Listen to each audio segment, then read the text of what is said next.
तो hello guys, welcome to the my channel. नए video में स्वागत है। तो भाई हमारे इस समय अपने रूम पे, तो भाई इस समय चल रहा है यूपी पुलिस का भर्ती। आगे 50 आई है, 60 लाख लड़के फार्म डाल चुके हैं। जो इसका एग्ज़ाम 17 से 18 तारीख को होने वाला है। और भाई इलाहाबाद में तो काफ़ी सारे लॉज हैं, जो दारागंज है, बघाड़ा है, सलोरी है, रामबाग है, राजापुर है। तो भाई मैं रामबाग रह चुका हूँ, बघाड़ा में रह चुका हूँ। इस समय मैं हूँ अपने दारागंज में। हर एक जगह का मकान मालिक मैं बहुत भाई बता सकता हूँ कि इतने बेकार रहते हैं, निर्दुष्ट रहते हैं लोग, कि बहुत टॉर्चर करते हैं हर एक स्टूडेंट के। लेकिन दारागंज में हूँ मैं, कच्ची सड़क फ्लोरिया रोड पे, जो गंगा की नदी किनारे ही बसा हुआ है।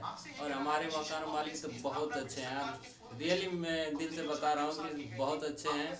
और जितने भी किराएदार हैं उनसे बहुत ही खुश रहते हैं, और वो भी लोग खुश रहते हैं। कोई प्रॉब्लम नहीं होता है किराया वराया देने के लिए। तो भाई इनका ये रूम है, और मेरा काफ़ी किताब है, मैप है। ठीक ठाक है यार, 2000 रुपये इसका रेट है। 2000 रुपया रेट है। यहाँ 2500 3000 तक मिल ही जाएगा। बघाड़ा में जाने के बाद 3500 रुपया है उसका किराया। यहाँ तो भाई 2500 है। दारागंज में जब भी आप आएंगे तो 2500 का आपको रूम मिल जाएगा कहीं पर भी।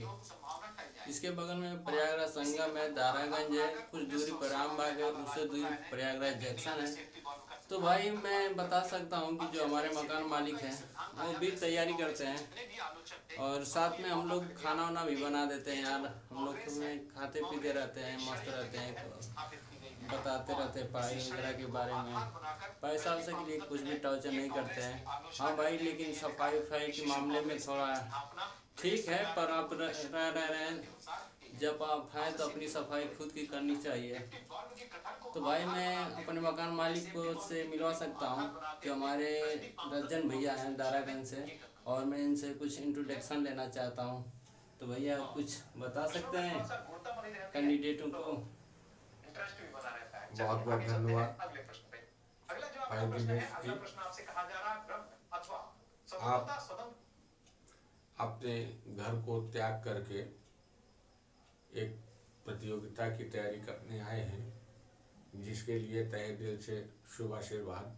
Thank you. और तन्मयता के साथ जो है निरंतर आप लगातार अपने कर्तव्यों के प्रति ईमानदारी के साथ पढ़ाई लिखाई करें। पढ़ाई लिखाई करने का उद्देश्य ये होता है, आप सब मेरे छोटे अनुज भाई हैं।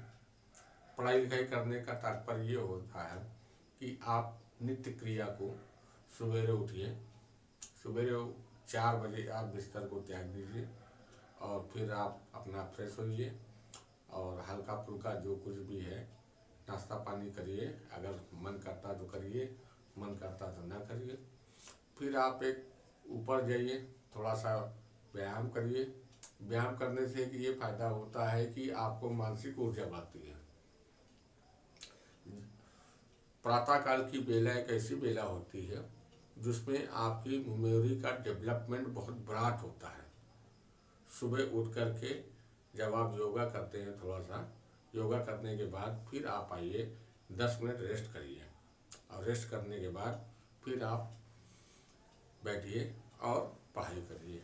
मेरा एक सुझाव ये है आप सभी से, पढ़ाई जब करिए तो आप किताब के अध्ययन के साथ साथ आप जिस चीज़ को पढ़िए उसको अंडरलाइन करके एक नोट्स बनाइए। नोट्स में जब आप किसी चीज़ को लिखते हैं तो वो आपको दिमाग में बहुत ज़्यादा कारगर होता है।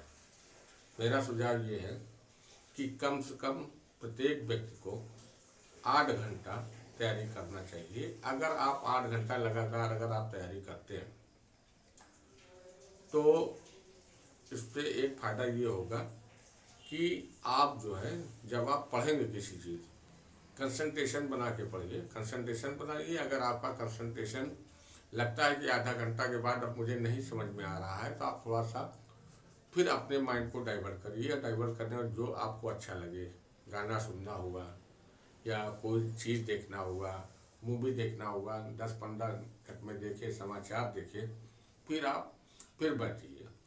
क्रम को थोड़ा सा डिवाइड कर लीजिए। और सिलेबस पहले आप अब तो ज़माना आ गया है, नई टेक्नोलॉजी आ गई है कि आप यूट्यूब पे सर्च कर लीजिए कि जिस चीज़ की आप तैयारी कर उसका सिलेबस क्या है। सिलेबस में डिवाइड कर लीजिए कि आपको जीएस इतने समय पढ़ना है, रीजनिंग इतने समय पढ़ना है, मैथ इतने समय पढ़ना है, हिंदी इतने समय पढ़ना है। लगातार बैलेंस पावर बना करके जब आप किसी चीज़ को पढ़ाई करेंगे तो आपका पूरा का पूरा सिलेबस धीमे धीमे धीमे धीमे धीमे धीमे उस लक्ष्य की ओर ले जाएगा कि आपको पूरा का पूरा सिलेबस जो है तैयार हो जाएगा। मित्रों, मेरा समझाने का मतलब ये है कि कोई भी तैयारी आज के इस महाविकराल बेरोजगारी जो चल रही है, एक अनार 25,000 बीमार, उसका है कि देख रहे हैं कि वैकेंसी 40,000 है, 20,000 है, फार्म पड़ रहे हैं 40 लाख। एक औसत रेट देख लीजिए आप जो है। आपको अपने आप से चैलेंज ये करना है, एक लक्ष्य बनाइए, शीशे के सामने खड़े होकर के एक चैलेंज करिए कि उसमें से एक पोस्ट हमारी है। टारगेट आपका एक पोस्ट होना चाहिए। ये मत देखिए कि उसमें 40,000 पद है। एक पद को चैलेंज करिए। चैलेंज करने के बाद आप लगातार निरंतर आप पढ़ते लिखते रहिए। आपके साथ ईश्वर खुद आपको का सिलेक्शन देगा। धन्यवाद। तो जैसे कि भैया ये बताए हैं, हमारे मकान मालिक हैं और पढ़ाई लिखाई से हर एक चीज़ रिलेटेड आप लोग से बता ही दिए हैं। तो क्या भैया आप कुछ इलाहाबाद के बारे में बता सकते हैं कि यहाँ की स्टडी कैसे होती है, कैसे बच्चे रहते हैं, पढ़ते लिखते हैं, थोड़ा सा कष्ट झेलना पड़ता है, सहना पड़ता है, रूम रेंट किसे है, थोड़ा बता दीजिए। देखिए, बात रूम रेंट की बात है तो रूम रेंट की समस्या ये हर जगह है। इस महंगाई के दौर में जो हमने छात्रों के लिए जो थोड़ा सा सुविधाएं प्रोवाइड किया है, एक जो है रिजनेबल रखा है कि एक गरीब घर का जब बच्चा आता है तो उसको जो है घर से जो खर्च मिलता है 7 से 8 हज़ार रुपये भी माँ बाप देने में बड़ा आजकल दिक्कत होता है। भाई राशन है, पानी है, वगैरह वगैरह है, सब आप लेके ही आते हैं। अब आपको उस 5,000 6,000 में कैसे मैनेज करना है, ये आपको एक प्लान बनाना पड़ेगा। आज के समय में मोबाइल का खर्चा 300 रुपये निकल जाता है। सब्जी लेने जाते हैं, आपका जो है 50 रुपये की सब्जी है हो जाती है। आप सब्जी में भी आप जो है महंगी सब्जी को कटा पिना खरीदें और ज़्यादा से ज़्यादा हरी सब्जियों का आप सेवन करिए। पालक का ज़्यादा सेवन करिए, गाजर मूली का सेवन करिए। जब आप अच्छी सब्जी खाएंगे तो आपका मन स्वस्थ रहेगा और दिमाग तेज रहेगा।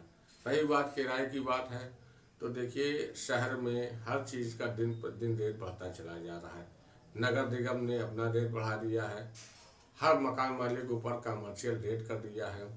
बिजली की स्थिति देख रहे हैं आप जो है, यूनिट दर जो है कमर्शियल रेट हो गया है 10 रुपये यूनिट।